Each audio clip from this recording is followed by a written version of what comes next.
ఆంధ్ర తెలంగాణలో తక్కువ ఫీజులతో high quality results ఇస్తున్న ఏకైక సంస్థ తిరుమల్ ఐఏఎస్ ఇన్స్టిట్యూట్. కొంతకాలంగా రాజకీయాలకు దూరంగా ఉంటున్న మెగాస్టార్ చిరంజీవి చాలా రోజుల తర్వాత రాజకీయాల గురించి మాట్లాడారు.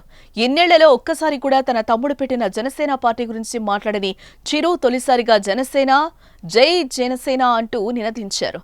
దీంతో మెగా అభిమానులు ఉత్సాహంతో ఉప్పొంగిపోయారు.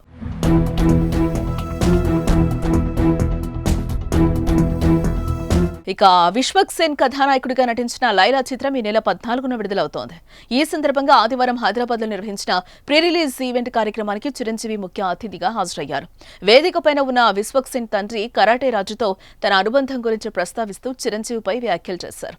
మేం ప్రజారాజ్యం పార్టీ పెట్టినప్పుడు రాజకీయంగా ఎదగాలనే తన కోరికను కరాటే రాజు నా దగ్గర ప్రస్తావించాడు.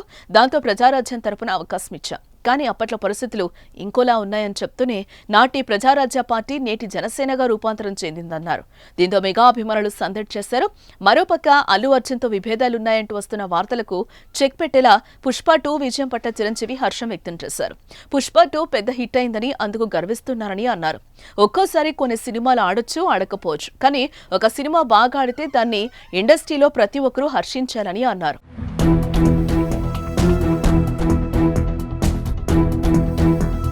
ఇక 2008 ఆగస్టు 26న మెగాస్టార్ చిరంజీవి ప్రజారాజ్యం పార్టీని స్థాపించారు. ఆ తర్వాత 2009లో జరిగిన ఉమ్మడి ఆంధ్రప్రదేశ్ సాధారణ శాసనసభ ఎన్నికల్లో పోటీ చేసిన 294 స్థానాలకు గాను 18 స్థానాలు గెలుచుకున్నారు.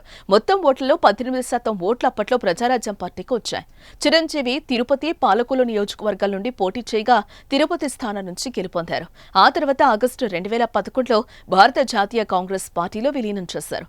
అప్పటి నుంచి ఇప్పటి వరకు అక్కడెక్కడ పవన్ కళ్యాణ్ తప్ప చిరంజీవి ఎప్పుడూ మళ్లీ ప్రజారాజ్యం పార్టీ ప్రస్తావన తీసుకురాలేదు. ఇన్నేళ్లకు అనూహ్యంగా మళ్లీ ప్రజారాజ్యమే జనసేనగా రూపాంతరం చెందిందని మాట్లాడటంతో ఫ్యాన్స్ ఖుషి అవుతున్నారు.